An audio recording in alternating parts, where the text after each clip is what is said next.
And there we go. Hello, my students. I'm Ellie, and this is Featured English Teacher. Today, I have a wonderful teacher, Bekah. Now, before we begin, I wanted to apologize about Monday's live stream. What a mess! um, for some of you, you know that I'm moving, or I have moved, and the live stream was about moving and vocabulary about moving and phrases about moving. And it didn't go very well because the internet was not hooked up properly and we had a lot of problems with it. So today it's running smoothly. We should have no problems. And if there are any issues, well, whatever's recorded today will be uploaded to the live stream portion of my YouTube channel. Okay?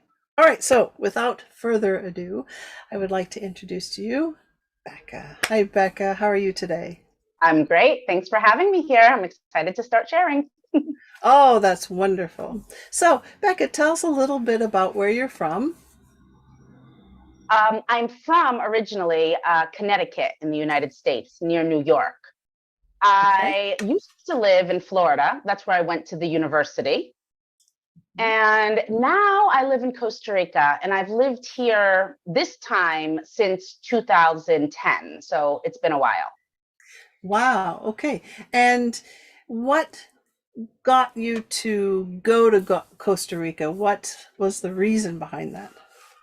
When I was at school in Florida, I decided to study abroad. My majors were environmental studies and Spanish, and I found an awesome program here in Costa Rica in the city. It was called ECADS, the school. It's the Institute for Central American Developmental, like sustainably developmental practices.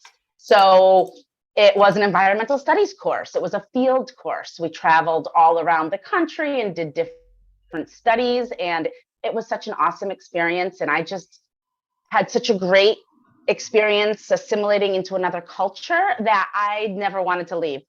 So I was at the airport, I think, after my semester here, my first semester here, hysterically crying, and everyone would come up to me and be like, "Are you okay?" I'd be like, "I just don't want to leave." So I just knew something in me loved Costa Rica, and I had to get back. So the next year I came back for another month-long study. And then after I graduated, I came and moved here for 2 years to become fluent in Spanish. That's why I said I was moving after I graduated. So Ended up back. you spoke, Oh, tell me. sorry, you spoke Swedish, Spanish before going to Costa Rica? It was I was studying it, and yes, I spoke it, but I never really had much practice, right? I won't think I was confident at all actually speaking. I was one of those, I could pass a test in Spanish, but I probably had a hard time with the conversation, which I think happens a lot. So I also returned here after I graduated for a couple of years, and I was living on the beach and working here. I started off teaching English in the city, but then I ended up moving to the beach and working in a restaurant because I really wanted that beach life. And then I returned back to the States in 2002. And I went back to Florida and I became a Spanish teacher. I never thought I would be a teacher. I never really had a desire or idea about being a teacher. But when I got back to the States, I was looking for a job and I was like, what can I do? I can speak Spanish. And it kind of started there. So your first teaching job in Costa Rica when you were teaching English, tell me about that experience. It was business English. So I worked for a company and we went into corporations and gave classes. So I remember going to like big companies like Firestone and having my silver gold side and doing those kind of classes in small groups. And when you say small groups, how many people were in your class? There were about 8 people in a class. Gosh, Say that your was so long cat. ago. It's like another lifetime. Yeah, she's made her own little hole out the window. So I don't know what she's waiting for, but she goes out by herself because that's what cats do, right? Yeah, that's true. That's true. Wow. And uh, have you worked with children at any point in living while you were living in Costa Rica? Um, Not when I was in Costa Rica. I started working in Florida for teaching Spanish at a high school. So I was a high Okay. school Spanish teacher for 7 years Oh, in okay. Florida. I was also a soccer coach. My first position, I also took on that role. So for 4 years, I think I was a Spanish teacher and a soccer coach. Um, Wow. and then once I decided I was moving, I always knew I would move back to Costa Rica, right? So my ex, but then boyfriend, and we got married in the United States. We lived in the States for 8 years, and we always figured we'd be in the States for 5 to 10 years and then return to Costa Rica. So it was 8 years. We came back to Costa Rica, and I started teaching English because I was just like, it's time to switch. I'm now in this country, and I'm a native English speaker, so that's probably a better idea to start teaching. I never wanted to teach English because I don't know, I never thought I liked English. I was like, I just like Spanish. I don't really want to teach English, but I was looking for opportunities, and I found a really cool school in Costa Rica. It's called Politecnico, and it's a 2-year university. So they had a big like IT department, but they also had a culinary arts program. And Oh, I loved cooking, but I really loved cooking back then. I really loved getting like Bon Appetit Gourmet magazine and just making all the recipes I found, kind of before I had kids. I think I really loved cooking before I had to cook, right? kind of changed the vibe for me a little. So my first job in Costa Rica, I was at this 2-year university, and I basically helped create, or I created the culinary arts program in English for them. And that was really cool because I loved cooking, and it was just so fun to be able to share in that realm, and that using those topics and everything that really interested me. So what kind of that was a things did cool you experience.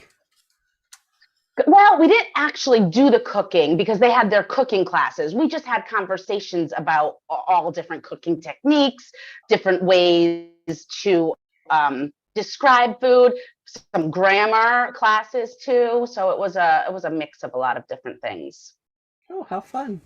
But I remember I got to eat there for lunch, and that was amazing because they Yeah, would give me like these fabulous lunches all the time that they would be cooking in classes, right? right. That sounds great. So, getting back to your teaching business English, did you use any kind of books? I guess my question is, are you pro grammar books or anti grammar books? I am an anti. I'm an anti-book person when it comes to learning. I am an authentic conversation sharer. I think that having conversations about anything helps you learn English. Obviously, like I just got a new student, and she's a chef, and it's exciting. So I'm like, oh, full circle. I'm like so excited picking out some vocabulary lists and some videos on YouTube that have to do with describing food again. And so I can create and kind of model classes around the students' needs. But for me, being able to talk and just being comfortable in English is what's important, because the moment that you have confidence in yourself, you can do anything. It doesn't Right, matter if you don't understand it. You ask questions and you figure it out, right? So for right. me, this is like people take tests. They're like, oh, do you give certifications? I need this certification. Sure, that's great, but that doesn't show you can really speak, because many times people pass the test, like I used to speak Spanish, and I couldn't like have a full conversation with somebody. So I think that starting with that conversation and just being comfortable is really the key to success, and more fun, right? Because then we can talk Mm, about things that are going on in our everyday lives, and it's not just like, let's read this and tell me the answer to this. It's it's like life. And I think people appreciate that. And I get a lot of good comments about my sessions because of that. I like to focus on self-development and topics like that. And I find it very important in language learning because it's all a mindset, right? When we believe we can do something, we can do it, right? We do create our reality. And having those kind of discussions in the English class, I think is very helpful for people to be successful using the language. Hmm. I And love interview prep too. That's my favorite. I was just going to ask you, what part of teaching do you enjoy the most? Mhm. Well, I mean, I have people that I've been with for years, and we just, when I think about it, I'm like, wow, I spend an hour of my life every week with this group or these people, and we just talk about everything going on in our lives. And it's like, these people know me probably better than anyone else because we are just so consistent, you know what I mean, with Right. those conversations. So I really love building relationships. And most of my students are my good friends, and we talk a lot outside of class, and we share a lot. And but I also really love interview prep because, again, it's mindset work. If you have the qualifications, then you have them, right? So Right. you either have it or not. You have to decide if you can talk about it and share your qualifications, and that's all being confident in yourself. So really being able to, I don't want to say drill people, but you know what I mean? You're really getting them to give those details that they need and expand and really show why they're so great for the job. And I just had a student last week that I prepped for an interview, and she kept on being like, "Oh my God, Bekah, this is so amazing! You're so amazing at this. This is amazing. How do you know these questions?" And it's just like I know her very well, so it was super easy for me to. I could tell her what her answer should be because we have such a close connection, So it was really fun working in that sense that I could really like. She's like, "Oh yeah, that's a great idea." And I think I like that so much because it's really getting people to that next level in life, right? It's really getting them to go for new opportunities. And when they reach that goal, it's just so satisfying. I had this one student, I worked for a company called Beveling, and it was in Singapore. It was with children years and years ago. I mean, I had her as a student like 6 or 7 years ago, probably. And 6 years later, she randomly messaged me, right? I had to work with her brothers, and she was like, "Bekah, I am finishing my master's, and I want to get these internships, and I need English practice. Let's start with a group of 10 lessons, and you can help me prep for them." And I was like, this was in December, and I was like just starting with my interviewing niche and trying to figure out if I should really focus on this. And I was like, oh, well, this is a good sign. I'm really into seeing what the universe has for me and seeing what's opening for me. And I thought that was okay. This is something that's here and telling me to continue on this path. And I worked with her in 7 sessions. She got the internship she wanted. She had so much confidence in herself. She asked for a full-time position instead of the internship and got it. So it Wow. was just, that kind of thing is so awesome to experience and see. I couldn't agree with you more. When I see my students doing well, I feel so proud of them Yeah. that they were able to either pass a test or be able to speak fluently. And I think, uh, right now I'm only teaching children at the moment, Okay. but I was teaching adults, but Hmm. now I'm primarily work with kids. Hmm. Um, do you have a preference with working with adults or with children? I do enjoy higher level English classes because then I can really dig deep into the content and talk about things that I really love talking about. So, and I found it doesn't really matter the age because I have some I have some juniors, we can call them, and they are, I guess, from like 7 to 13, right? So there's two different groups of them, a younger and an older age. And it's funny because I'll ask the same questions to them, and then I'll ask like an adult class the same things, and the things they come up with are almost like so much deeper. And I mean, I've like compared it, and I've showed the adults. I've been like, hey, check out what the kids said, and they're like, whoa, you know. So it's really cool to be able to see what it gives me hope for the future when I see my students that are kids, right?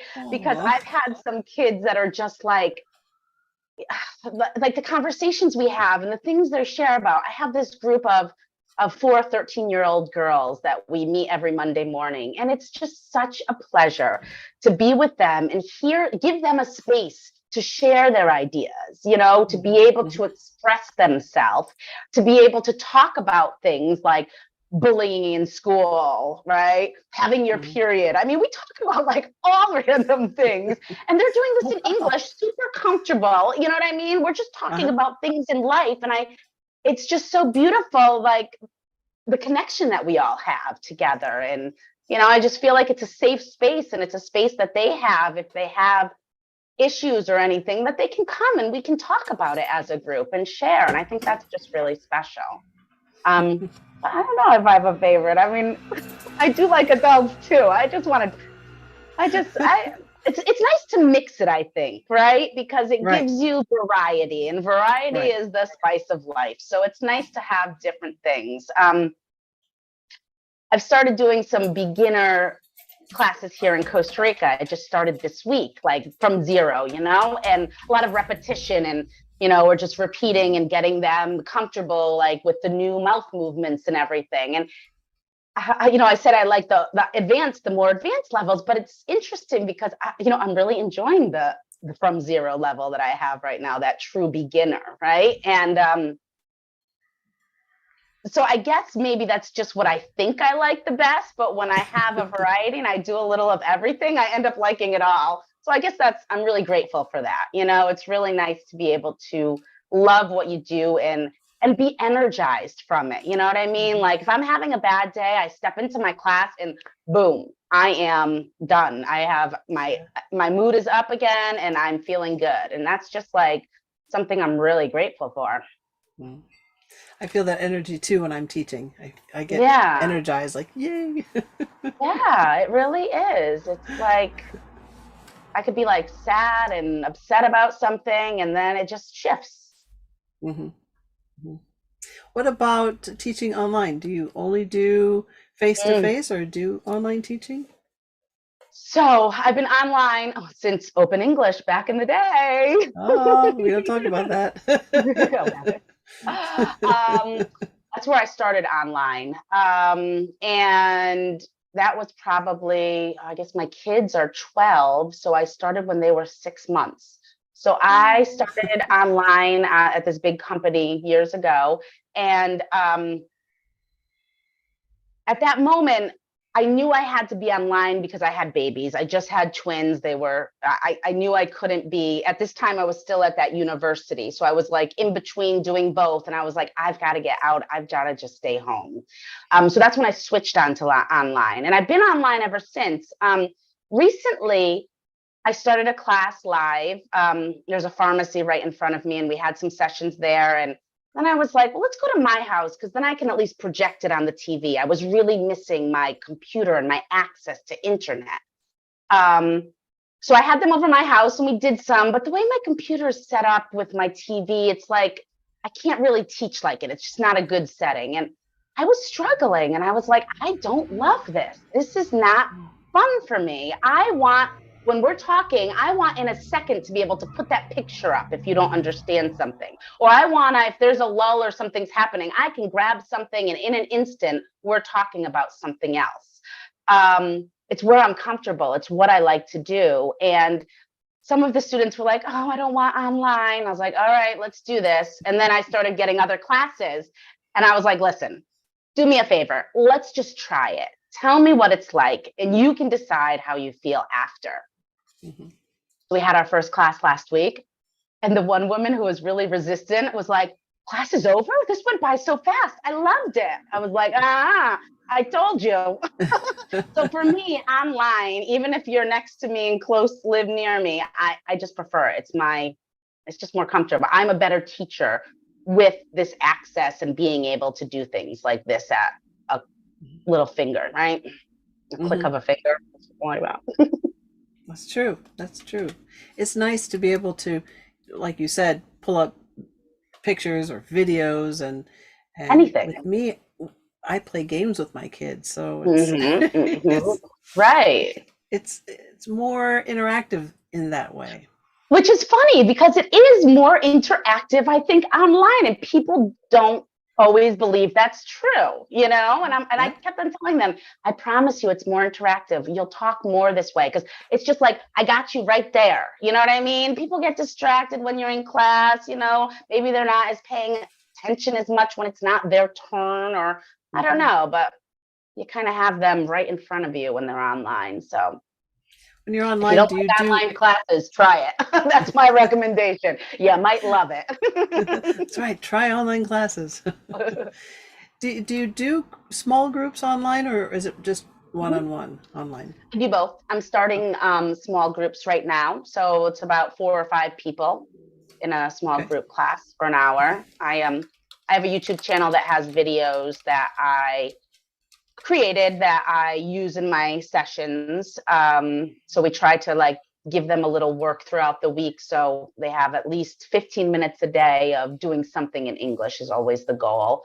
Hmm. I give them the recording. So it's always ideal to watch the recordings. If it's an hour class, do 30 minutes one day, 30 minutes the next day, and really get that vocabulary practice again. And it doesn't have to be, like you're sitting and watching it like this. I'm like, you have to just learn to use English all the time. So when you're cooking, when you're cleaning, when you're driving, listen to 30 minutes of the class, right? You Hmm. don't have to Hmm. hear everything, right? You don't have to understand everything in that moment, but your ear will start picking it up, Yep. right? You start getting it. It's like our brains just absorb it. It's Hmm. kind of magical, right? Because um, my ex, he didn't really speak English when we went to the States. And he learned by watching TV and talking with people. And I remember when I started teaching English, I was like, gosh, people are making a lot of mistakes with ed endings. And I was taught Spanish. This was new to me. I was learning so much teaching English. And I kept on asking my ex, like, how do you know what to say? And he had no idea. It just happened, right? He had no idea. I would ask him grammar questions all the time out of curiosity. And he never knew, but he said it correctly. And I was like, wow, that's amazing. That is just pure, it's absorbing into his head without Hmm. him having any Hmm. idea. Hmm. And that happens. So, listening to podcasts over and over again. If you find something you love, I do it. If I hear a good podcast when I'm cooking dinner, I might listen to it 2 or 3 times because I miss things. I might Hmm. stop it and go back and listen to that sentence again. If it's something that really resonates with me, I pause it and I write it down. I don't have to all the time, but that's what I do, right? Just in life. And that's what you can do as a language learner. Hmm. Web camera on or off during a session, an online session? Mine's always on.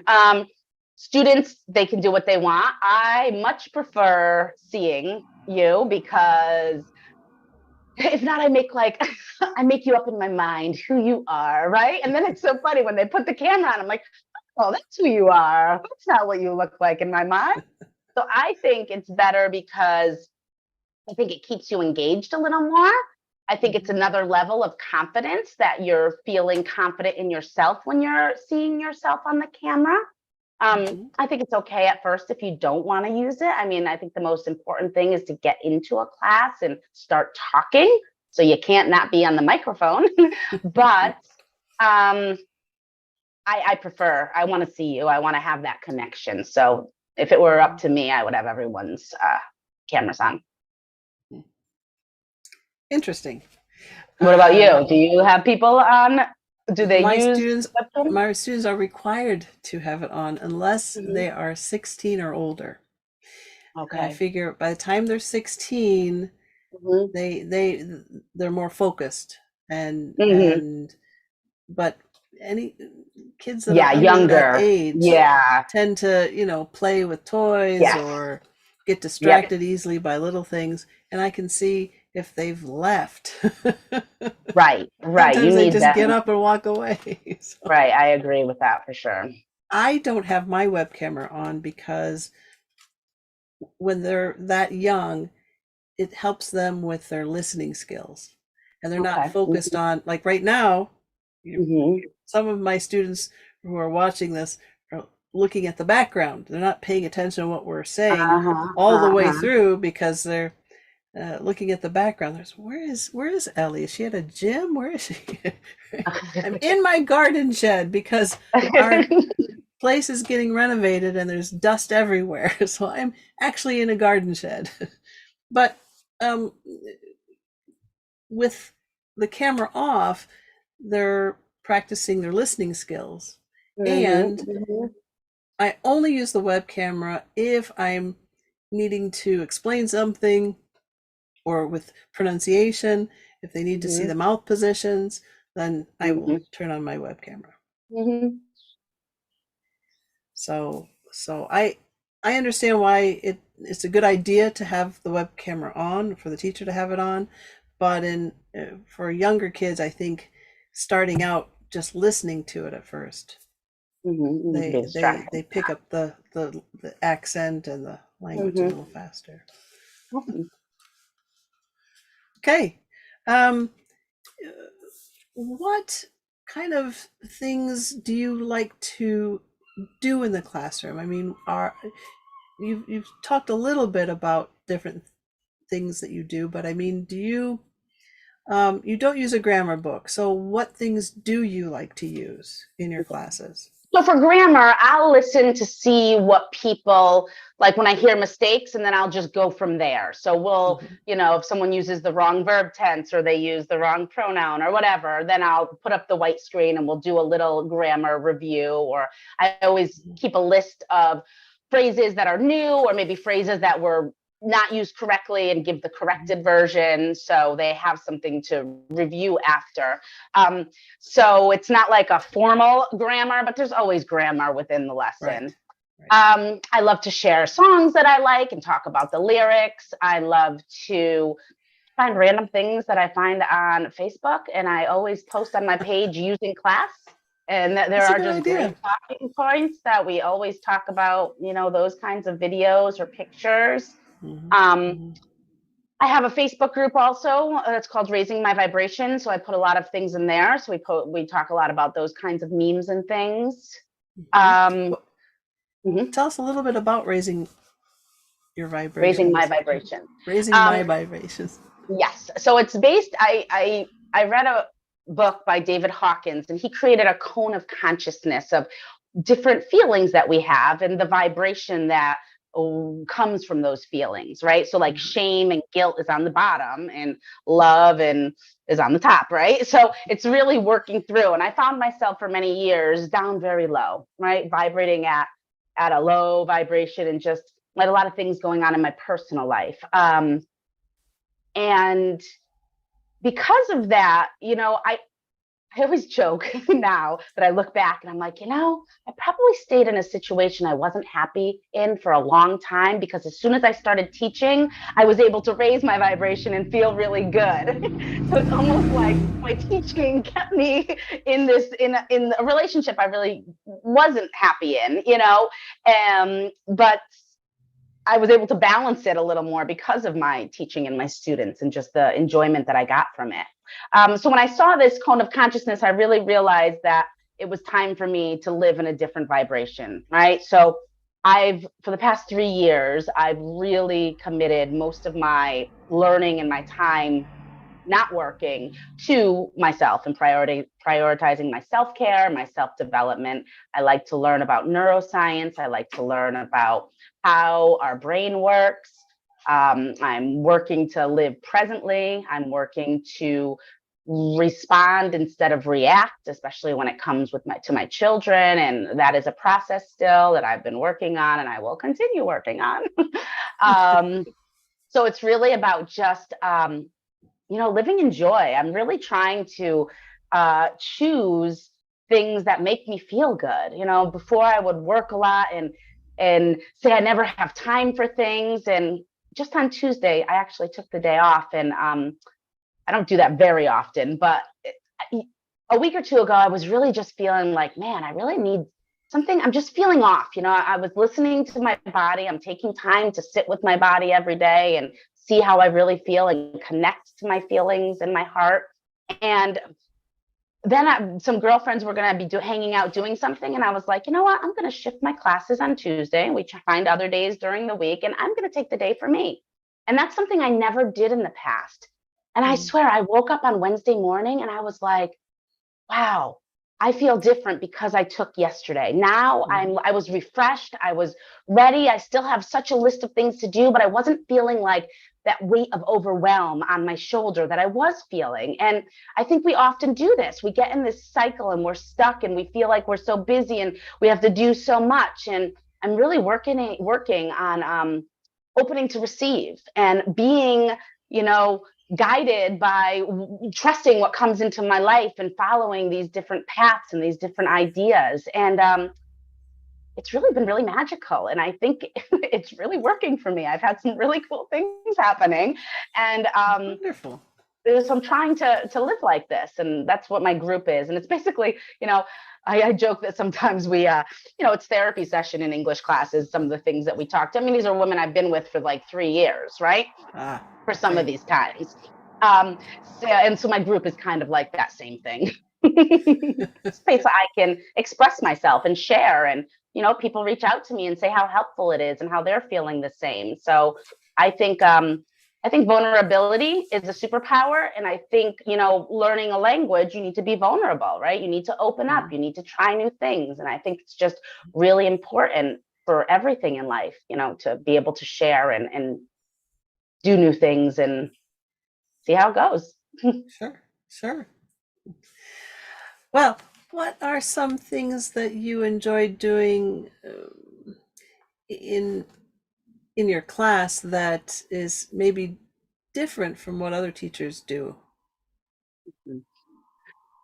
Like Um, I enjoy giving them a situation where they mhm, have to either agree or disagree with it.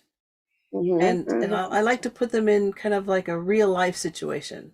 mhm, So mhm, mhm, something with like, do you think parents should give their children chores?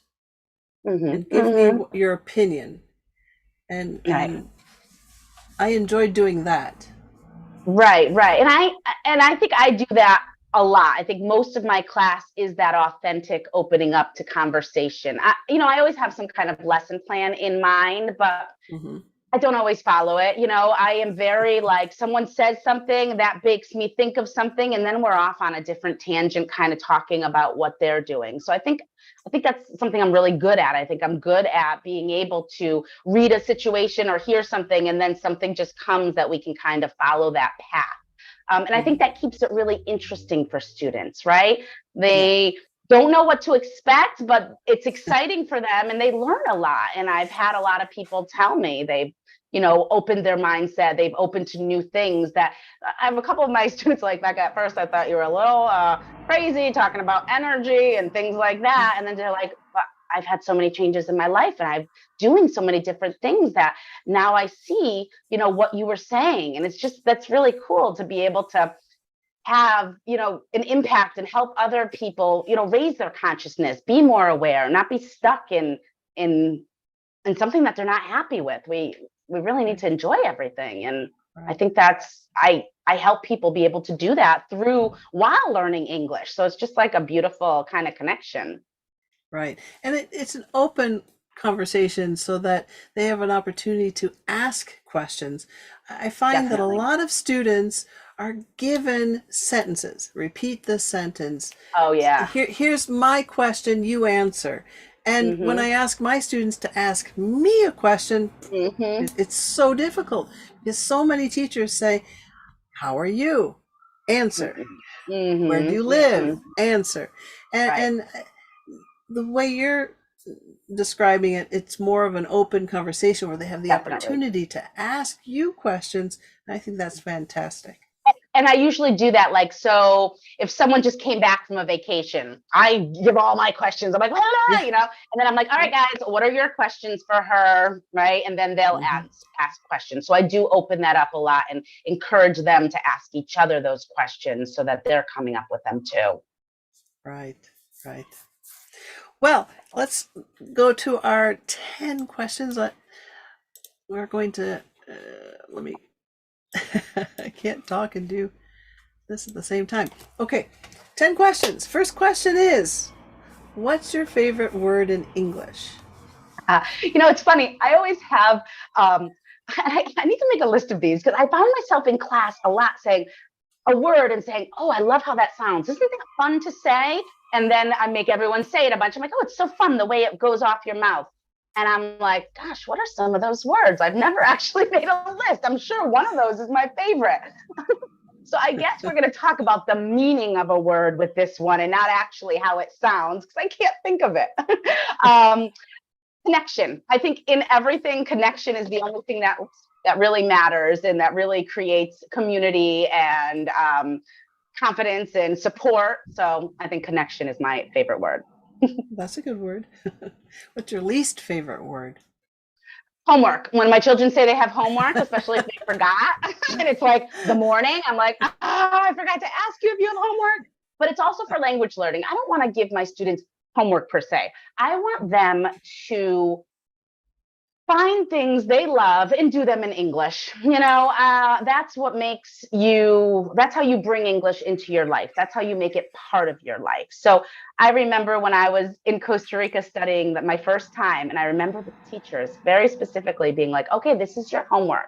And I told them, okay, I'm not doing this homework. I'm going out and I will tell you all the people I talk with and all the conversations I have. So that's how we learn a language, I think. So, I mean, obviously, sometimes I'll send like one of my students, she's doing the past tense irregulars. And, there's sometimes, you just need to drill some of these into your head to memorize, right? So when I Right. give things like that, I'm like, listen, I don't always love these, but I think it's important for you to use this right now just to kind of get it into your brain. So I'm Mm. never against all those kinds of things 100%, but I definitely don't use them regularly or don't use them all the time in my sessions. Mm. Mm.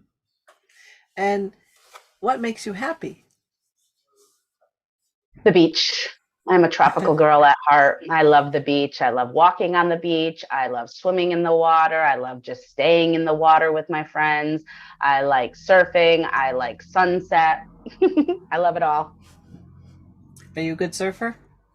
I haven't been surfing for like 2 years and I just started taking lessons again with my friend. I go up and down, I'll like do it a lot and then I stop and then life got in the way. I just didn't have time in the morning, lots of changes in life. And I just kind of put it out, but I did just take a lesson. I have a great surf coach who's just awesome. So I took a lesson a week ago or 2 weeks ago and I have one next week set up. So it's the kind of thing I look at the tide and I'm like, let me see the tide with my schedule. I have to like message him 2 weeks in advance so then I don't not go. You know what I mean? I'm like, let's Mm. go.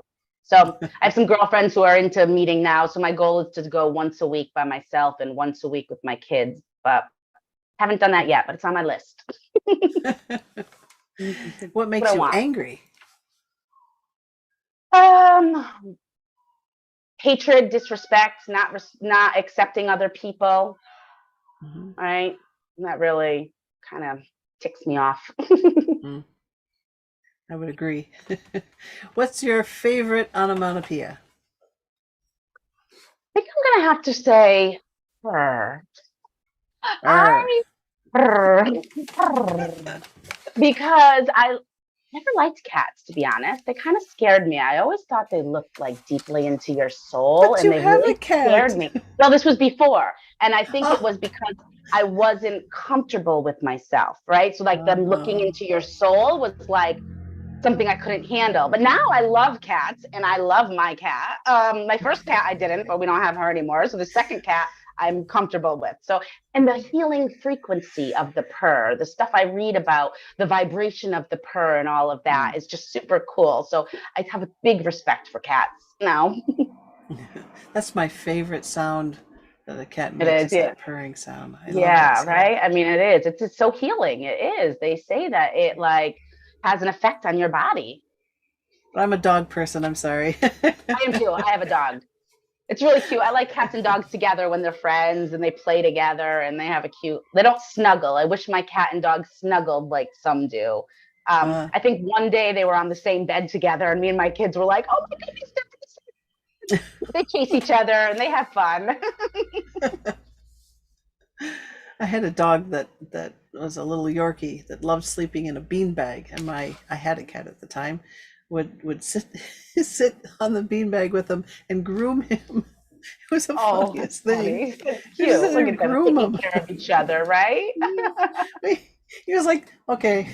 I don't think he enjoyed it so much, but the cat just groomed him and he let it happen.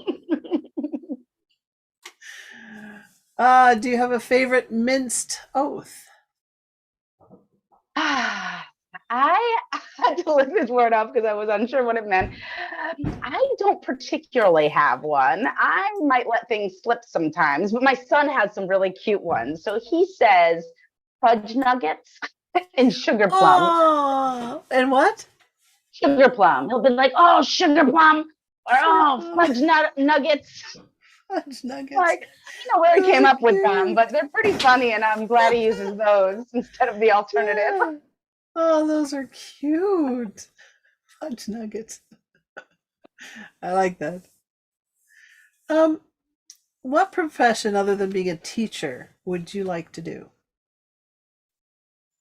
I'm actually also starting to write. I am the Costa Rica correspondent for for International Living. It's an online magazine now that helps people move abroad. So Hmm. Costa Rica is one of the hot spots for expats, right? So Hmm. this is kind of like, along with teaching, this is kind of like my dream job. They just sent me to the volcano Arenal the first weekend in June for 3 days for an editorial trip. I got to do fun vacation things. I talked with like 9 different people about their experience. So now what I'm doing is I'm going to write articles about their experiences. And then we have we have a conference next weekend, and I'm flying to San Jose for the conference. And I have 4 presentations that I give about Costa Rica. And one of them will be about RNL. So it's just so cool to be able to go talk with people and then share their stories. I mean, it's like, oh my gosh, I'm getting paid to travel. And this is something like I always used to watch on like, TV shows where they would be traveling all over and the host would be Hmm. doing this. And I'm like, it's not the same, but it's kind of close. And I think that's pretty awesome. So I'm just super grateful for that opportunity too. Yeah, that sounds great. That That's sounds so great. fun. I'm a little jealous. And when I get to go, I went to Poland in April, so I'm like getting something together Oh, to write wow. about Poland in my trip. So when I go other places, I can pitch ideas and then write an article about it. So it's like it was super cool. How fun. How It is. fun. It's so fun. Okay, so if you could talk to anyone living or dead, Mhm. who would that be and what would you ask them? Okay, so I think I have 2 I have to share. So the first one would be my grandpa. He died when I was living in Florida, probably about 18 years, 15, 17 years ago. And wow, it's been that long. 15 years ago, maybe. It's crazy, right? Time flies. I Yeah, remember the yeah. day when I heard that. And I never he was Polish. His parents lived in Poland, but he was born in the US. And I most of my students at this moment are in Poland, Oh, and I went to Poland in April and visited with so many of my students, and it was just such a beautiful trip, and I have such a beautiful connection with these people that I feel like it's like my Polish heritage is finally coming to me. I never really asked those questions or even wanted to learn about it when he was around when I was younger. It wasn't mhm, really on my mhm. radar, and I would take the time and talk to him and be like, tell me about Poland. Let me tell you what I know about Poland. So I just think it's really, a cool thing that would be fun to talk about. I I also have some favorite authors that I love, like Eckhart Tolle, talking about the power of now. He really helped me with the idea of suffering, that we suffer until we don't need to suffer anymore. And living in the present moment, brings all of our suffering. It's not, most of our suffering is from our past, thinking about the past or worrying about the future.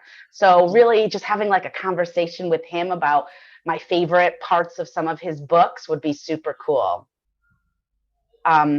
This is a hard question because there's so many people. This is my last one. Andrew Huberman, who is a neuroscientist that works at Stanford University, and he has a podcast called Huberman Lab, and I suggest that.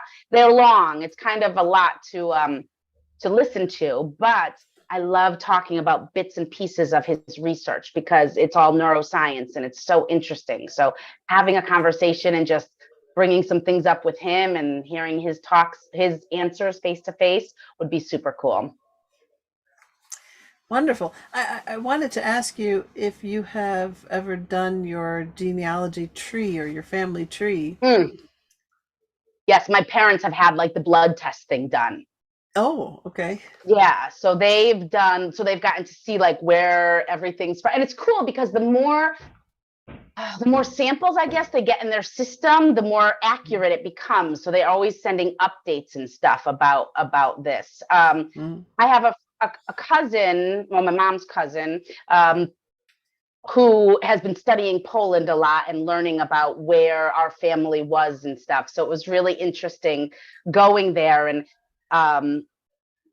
they left before, the war happened, my great grandmother and great grandfather, but hearing like the areas they were from and then going to the World War II museum and seeing that and I was just realizing, that I actually had family, and it seems like they were Jewish and that's why they left. And we had no idea, you know what I mean? Because they hid that when they came to the United States. So it's really fascinating, and I like learning about that. So I'm trying to connect more, my time in Poland and my connection with Poland is allowing me to do that. Yeah, and that's a great opportunity to check, the information that you do have. Libraries and places like, I don't know. There's actually a place, in Poland that you can go and check the names of things. I didn't go to that place specifically, but I have a student who told me she'll go check. So I just got to get her those names and she'll go there and check for me. So it's cool. Nice. Oh, that's great. So what's the best piece of advice that you could give your students? Accept where you are, right? A lot of times, and this is life advice, right? Not just in English class, because when we don't accept where we are and we're comparing ourselves to others, we're never going to be happy. So maybe you're just learning. Maybe you're at zero right now. Maybe you make some mistakes when you say something and it makes you upset. I make grammar mistakes all the time. I record videos every week, and there's at least one grammar mistake in all those videos, just because when it comes out like that. Like, we're so hard on ourselves in a second language when we don't even realize we're doing these things in our native language, I think, So just accepting that mistakes are part of the process, and they don't mean you don't know the language, because we do it in our native language. So really just connecting with that and opening to that and being okay with that will, bring you success faster, whatever that success looks like to you, right? No, that's great advice. I totally agree with you. I've made so many mistakes making my videos, and it's like, and I want it to be right because I'm an English teacher, and if I'm making these errors, what kind of English teacher am I? And right. I'm really hard on myself, I think, at times, where you're putting something out there for students to see, and you want the information to be good and researched. Sometimes, a student will ask me, like, the dark L sound.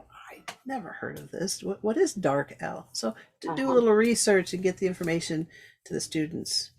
We don't need to know everything, right? Right, we can show them research skills and teach them research skills. So I think it's like, accepting that, right? Like, it's That's okay. right. I don't know. Let's see. What should we look up on Google? What would you put in Google? Those are all learning experiences. Sure. Well, I'm great with Google. Okay, Becca, now you're accepting students at this time? Yes, All I'm right. starting. I have small group classes, Costa Rican evenings, nights, and I also have it'd be evenings, afternoons, and evenings in Europe time too. So I have a lot of varied availability. Small groups, 4 or 5 students, and then also individual lessons. Okay. Now, in person, online, Online.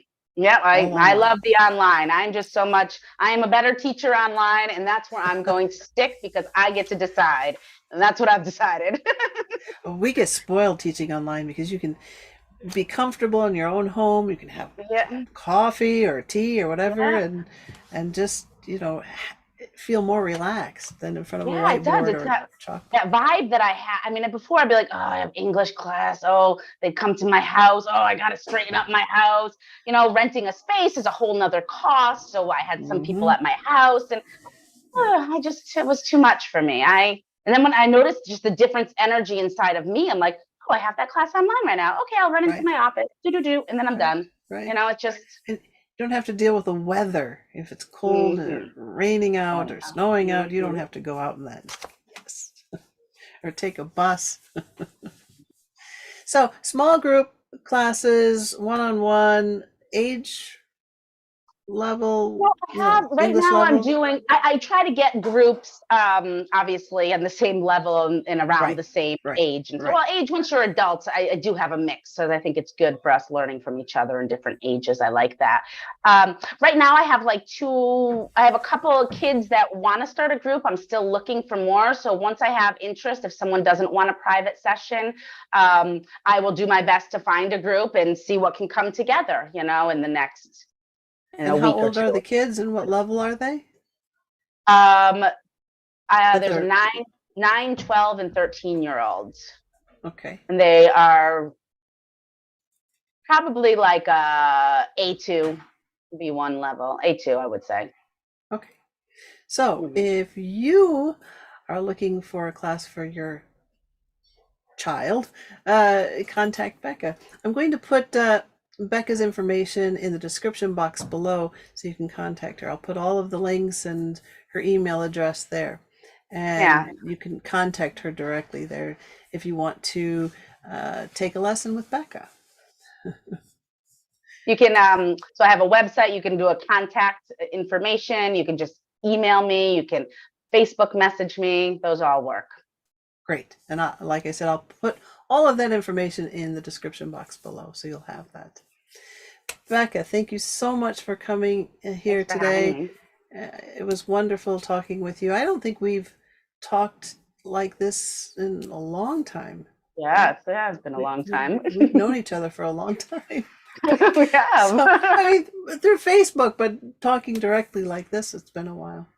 So, thank you again so much for joining us today and talking I about love that what you're you doing this. do. Thank you for doing this and sharing all Oh, of you're us. I think welcome. it's Oh, really it's so special. much fun. It's so much fun. I enjoy talking with the teachers and learning more about what they're doing. Mhm. Okay, Becca, until next time, my students, please keep practicing, and I'm going to be posting a video soon. So Friday is the story. So don't forget to come back on Friday, tomorrow, and check out the story. If you liked this time, Thursday at 4 o'clock, let me know. And maybe we'll do more featured English teachers on Thursdays instead of Mondays. And just let me know. All right, my students, thanks for watching. Bye. Bye, Becca. Thank you. Thank you.